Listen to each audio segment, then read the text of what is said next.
WSMV 4 News at 5 starts now with this breaking news alert. First at 5, we have breaking news from Lincoln County. 3 people have been arrested and charged with the murder for the death of an infant. Yeah, so the baby's mother and grandmother, as well as the grandmother's brother-in-law, they're now being held on a $5 million bond. The sheriff's department says the child's remains were found in January 2022 in a home in the southern part of Lincoln County that is right near the Alabama border. Now, after a 16-month-long investigation, Kelsey Higbee, Amy Higbee, and Christopher Chapman, they were all arrested. All 3 are facing several charges, including first-degree murder, child abuse, and tampering with evidence, as well as meth and fentanyl possession.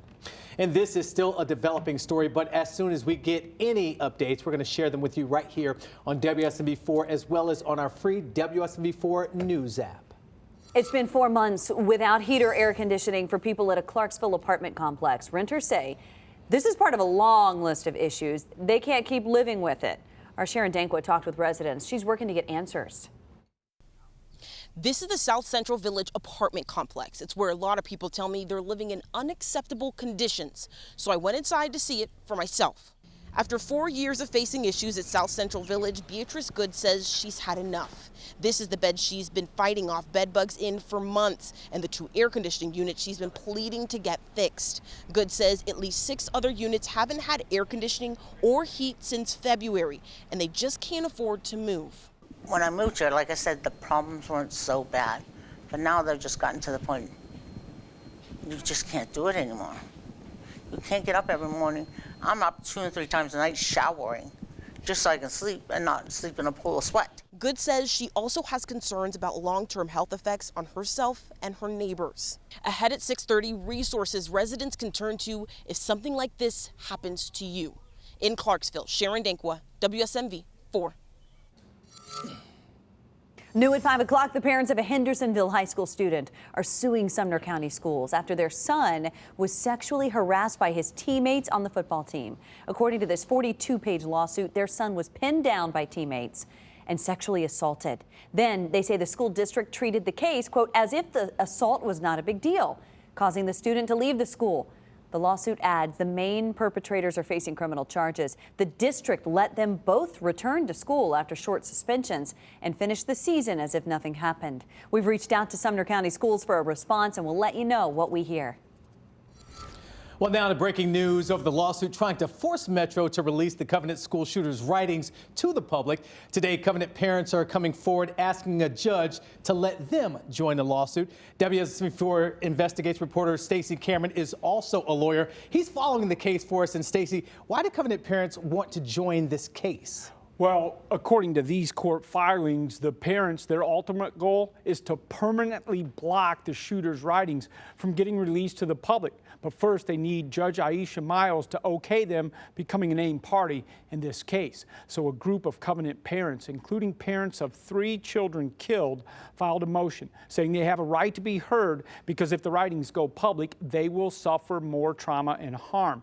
Now, you remember 2 groups sued, wanting Metro government to immediately release all of the shooter's writings. Metro's lawyers said they plan to release part of the writings, but need more time to make redactions. Now, the Covenant parents are arguing that releasing anything creates a risk of copycat attacks and will cause years of suffering to Covenant students and family, and for that reason, the judge should block the release of those writings for good. Now, in court filings, Covenant parents say they also want the opportunity to make victim impact statements before the judge, and they ask if Judge Miles decides to release any part of the writings, they ask her to wait until school lets out in early June. Now, WSMV4 just learned that a court meeting previously scheduled for tomorrow in this case has now been moved to Monday.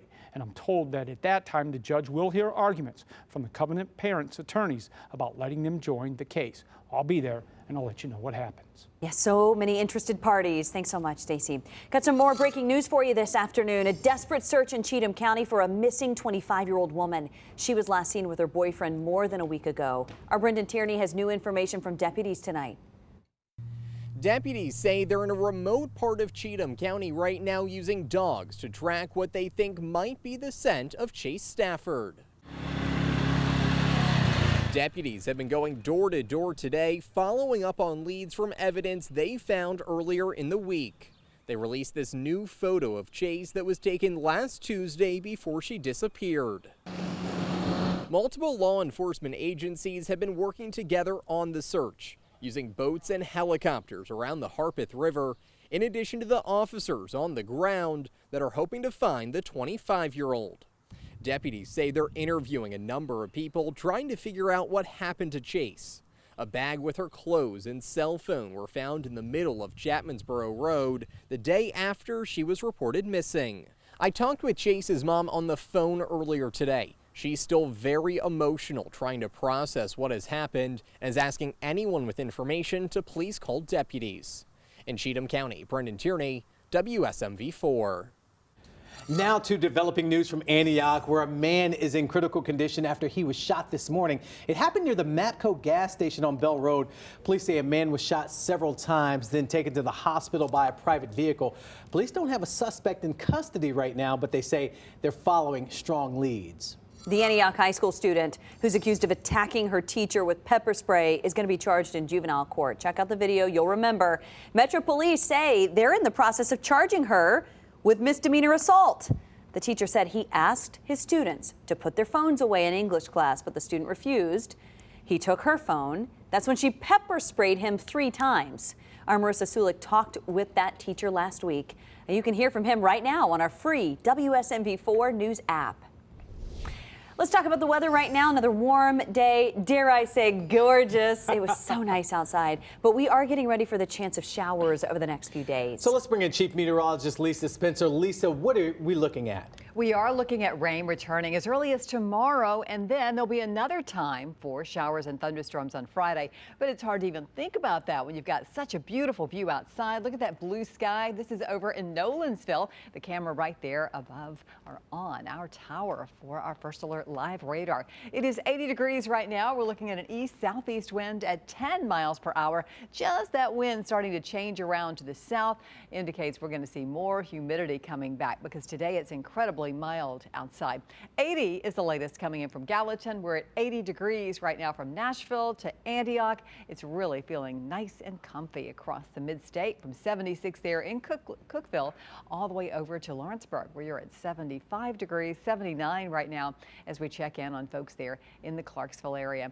Looking here at our weather maker, it's this big area of high pressure that's helping to clear things out for us. But you can see this area of low pressure, this frontal boundary is kind of lurking to the south of us. That's going to play into what we're going to see when it comes to rain over the next 24 hours, and there will be some showers coming back into the mid-state. But in the meantime, enjoy this one. It is a great night to have dinner outside, whether you're on your own patio or a local patio at a restaurant. We've got a mostly sunny sky, 79 degrees at 6, 77, very pleasant at 7. Remember that humidity will remain low.